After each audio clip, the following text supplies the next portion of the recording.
E aí, pessoal, tudo bem com vocês? Bom, vamos dar sequência aos nossos estudos sobre Idade Média Oriental. Na aula passada a gente falou da civilização bizantina, né? De alguns aspectos dessa importante civilização. E na aula de hoje nós vamos começar a falar da civilização árabe, né? E da formação do islamismo. Beleza? Um assunto muito importante, né? Até porque os conflitos no Oriente Médio, os conflitos religiosos envolvendo os muçulmanos, os islâmicos, é uma questão ainda, né, infelizmente, muito comum no nosso mundo contemporâneo.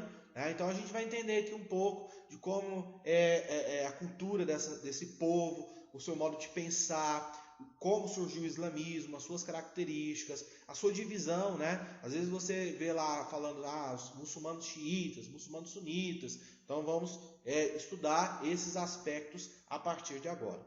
Antes da gente falar do islamismo, do surgimento do Islã, a gente vai falar um pouco da história da Península Arábica de uma forma geral. Vamos falar um pouco da economia, da organização social e política da Península Arábica antes do islamismo. Por quê? Porque o islamismo muda tudo isso. A gente vai ver isso mais adiante, tá? Antes do surgimento do islamismo, que ocorreu por volta do século 7 a.C., depois de Cristo, né, nos anos 600 da era cristã, né, os povos da Península Arábica, eles estavam divididos em vários clãs, em várias tribos, né? Então, povos que viviam ali naquela região, que é uma região desértica, os tuaregues, os beduínos, entre outras tribos que viviam ali. E cada tribo, cada clã tinha um chefe próprio que recebia o título de sheik, né? Até hoje esse título ele é muito utilizado no mundo árabe. Os sheiks do petróleo, o sheik que compra time de futebol europeu, né? Como o Paris Saint-Germain, entre outros, enfim. Né? Então o sheik é um chefe tribal desses clãs, né? Dessas tribos árabes que viviam ali na Península Ibérica. Tá? Uma outra questão que eu tenho que falar para vocês, o árabe raiz, entre aspas, o árabe genuíno, é aquele sujeito que nasceu, né, na Península Arábica. O que vai acontecer com a difusão do islamismo é o chamado processo de arabização. Outros povos vão se converter ao Islã, vão se tornar muçulmanos e vão absorver a cultura árabe. É o que aconteceu principalmente no norte da África, né? Egito, Líbia, Tunísia, Marrocos. Esses países eles se arabizaram. Né? No Oriente Médio também, a Síria, o Iraque, Irã, Paquistão, Jordânia, não são árabes genuinamente falando, né? São povos de outras etnias que absorveram a cultura árabe diante da expansão da religião islâmica. Tudo bem? Beleza? É importante a gente salientar isso. Voltando aqui à questão anterior. Essas tribos tinham uma economia basicamente fundamentada na agricultura, né? Apesar de ser uma região desértica, você tem ali os chamados oásis, alguns pontos onde você tem sim uma oferta de água e terras férteis, né? E aí eles cultivavam tâmaras, oliveiras, né? Entre outros cultivos. Também criavam animais, né? Cabras, né? Ovelhas principalmente, mas os árabes eram especialistas no comércio, principalmente no comércio das chamadas caravanas, né? Que cruzavam os desertos ali, levando mercadorias. Você se lembra no vídeo passado que eu mostrei o mapa da Rota da Seda? Eu vou utilizá-lo aqui nesse vídeo novamente. Dá uma observada nesse mapinha aqui. Os produtos orientais chegavam como no Ocidente? Através dessa rota de comércio. E essa rota de comércio passa justamente aonde? Nessa região aqui da Península Arábica do Oriente Médio. Então, os árabes, eles se especializaram, né, nesse transporte dessas mercadorias do Extremo Oriente para o Ocidente, né? Então, esses produtos, eles chegavam até nós, justamente, até o mundo ocidental, né, quando eu falo até nós, justamente pelo trabalho dessas caravanas, beleza? Aqueles camelos, né, cruzando o deserto, enfim. Os árabes, por incrível que pareça, eram politeístas, né? Acreditavam em várias divindades E o principal culto da religião, né, existente ali na Península Arábica era o culto à Kaaba, o culto à Pedra Negra. Inclusive o islamismo reaproveitou esse culto, ele existe até hoje, né? Aqui está a Kaaba, a Pedra Negra. O templo da Kaaba fica na cidade de Meca, na Arábia Saudita, né? Até hoje milhares de muçulmanos fazem peregrinações religiosas até essa região. Antes desse culto ser incorporado ao islamismo, né, ele já existia. Então, a Kaaba existia a crença de que ela podia retirar os pecados, né, dos indivíduos. Inclusive, ela ficou negra, né, preta, devido ao acúmulo, né, de tanta sujeira da humanidade, vamos dizer assim. E aí, pessoal, como todo culto religioso que atrai multidões, tá? A cidade de Meca, ela dependia desse culto religioso.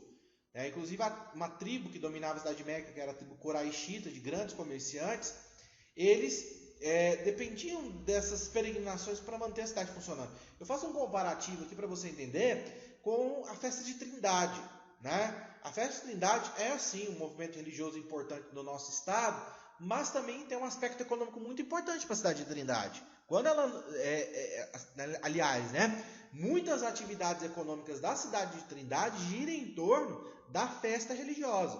Esse ano, por exemplo, devido à pandemia, provavelmente não vai acontecer essa festa. Muitas famílias vão ter prejuízo, porque já estavam se preparando para esse evento, né? Então, essa aglomeração de pessoas faz com que o comércio em Meca seja um comércio muito forte, muito desenvolvido, tá?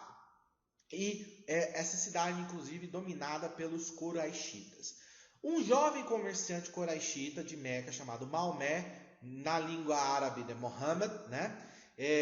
Viajava com seu tio, o Ali, ali pelaquela região do Oriente Médio, e durante essas viagens, o Maomé entrou em contato com duas grandes religiões monoteístas, o judaísmo e o cristianismo. Lembrando que o cristianismo deriva, né, do judaísmo, sempre tem que lembrar disso.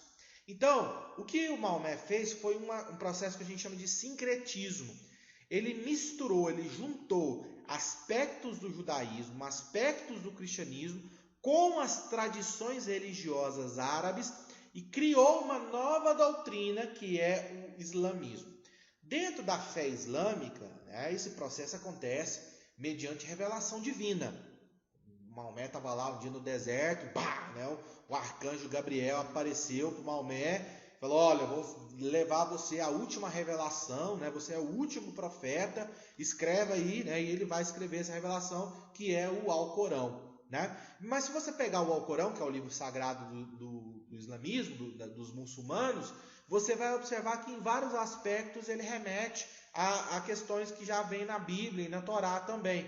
O dilúvio, a criação do homem, Adão e Eva, são elementos que estão presentes dentro do Alcorão também. Né? Crença na vida pós a morte, no julgamento final, no paraíso, inferno, elementos que estão muito presentes dentro do cristianismo, né? E do judaísmo aí. Então é um sincretismo, é uma mistura, né? Que cria uma nova doutrina religiosa, tendo como livro sagrado o Alcorão, né? Beleza? Que só pode ser lido e escrito em árabe. Por isso que a cultura árabe ela vai se difundir tanto ali naquela região, porque com a conversão de outros povos, eles vão utilizar a língua e acaba adotando a cultura árabe também. Tudo beleza, pessoal? Vamos lá para algumas características gerais do islamismo. Religião monoteísta, o Deus, né, dos muçulmanos é Alá, que é o mesmo Deus cristão, né? Um único Deus, né, que não tem forma física, né? É espírito, e, enfim, tudo ao mesmo tempo, vamos dizer assim. É fundada por Maomé, depois nós vamos falar do Ali aí, né, que é o principal discípulo de Maomé, o tio dele. Tem como ainda hoje centro de adoração Meca, então uma vez na vida, né, os muçulmanos têm que fazer essa peregrinação até Meca. É a religião que mais cresce no mundo hoje, então nós temos aí 1,5 bilhão de muçulmanos vivendo no mundo. A palavra Islã significa submissão, né? Então toda aquela doutrina que foi descrita no ao Corão tem que ser aceita de forma quase que literal, tá? Inclusive isso mais adiante vai dar uma origem ao racha dentro do islamismo entre sunitas e xiitas, eu vou falar disso mais adiante. Crença na vida pós-morte, no julgamento final, na ideia de que o caminho para o paraíso é construído mediante boas ações, a caridade, né, a ajuda ao próximo. Isso existe também dentro do islamismo. 5 orações diárias, né, feitas, voltadas em direção à Meca. O Ramadã, inclusive abril, né, que é o Ramadã, o mês sagrado, onde é como se fosse a Páscoa, né, dos muçulmanos. São características gerais que o islamismo apresenta. Beleza? Tudo bem? Vamos dar sequência? Depois de suas andanças aí no deserto, né, o Maomé retorna à sua cidade natal já com um número significativo de seguidores. O islamismo é uma religião que, assim como o cristianismo, né, se difundiu muito rápida. Por quê? Porque é uma religião que prega o desapego ao bem material, a solidariedade, a vida, né, pós-morte, que são elementos atrativos por si só. E quando Maomé volta para sua cidade natal, que é Meca, ele entra em conflito com os Quraishitas, porque ele critica, né, o culto a Kaaba. Né? Ele é um culto pagão, né? Ele não concorda com esse culto. E aí os Quraishitas falam, pô, esse cara está falando mal do culto a Kaaba, vai atrapalhar os nossos negócios, porque sem peregrinação religiosa não tem comércio. Então o que os Quraishitas fazem? Expulsam Maomé. Né? Maomé e os seus seguidores são obrigados a deixar Meca e fugir para uma outra cidade próxima, que é a cidade de Yatreb, hoje chamada Medina. Esse processo de fuga, né, de saída do profeta, é conhecido como hégira. E a hégira, ela é importantíssima dentro da doutrina islâmica. É o equivalente ao êxodo para os judeus, vamos dizer assim. Então, a hégira, ela marca o início do calendário muçulmano. Então, por exemplo, nós cristãos dividimos, né? Antes de Cristo, depois de Cristo. Para os muçulmanos é antes da Égira e depois da Égira. Beleza? Tudo bem? Em Yatreb, o Maomé consegue converter a elite local, que passa a apoiá-lo, e aí ele empreende uma guerra contra os Quraishitas. E pela primeira vez surge um conceito importantíssimo dentro do islamismo, que é a ideia de jihad, a guerra santa, a guerra contra o infiel. A guerra em defesa do islamismo e em defesa da sua propagação, ela é justa, ela pode ser feita. Né? Então aqui a deturpação da ideia da jihad, né, é a base para o fundamentalismo islâmico que nós temos hoje. Fundamentalismo que alimenta os grupos terroristas que realizam aí esses ataques terroristas no mundo afora, aí, esses ataques suicidas, né? Então a ideia de jihad, ela surge aqui. Então, utilizando o mecanismo da jihad, o Maomé derrota os Quraishitas, mas gradativamente o que ele vai fazendo? Ele vai derrubando as autoridades locais, né, dos chefes, dos sheiks, e unificando todas as tribos da Península Arábica. Então o Maomé, ele se transforma no que a gente chama de, dentro do que os islâmicos, os árabes chamam de califa. Ele é o primeiro chefe político e religioso. Ele unifica todos esses povos. Ele forma o primeiro califado. E aí que nós vamos observar, né? Até a sua morte, então, toda a Península Arábica tinha sido unificada em nome do islamismo, né? E da autoridade política do Maomé. Beleza? Quando ele morre, nós vamos ver que vai acontecer um racha que vai dar origem à divisão sunita e xiita, mas esse assunto a gente vai trabalhar no próximo vídeo. Beleza, galera?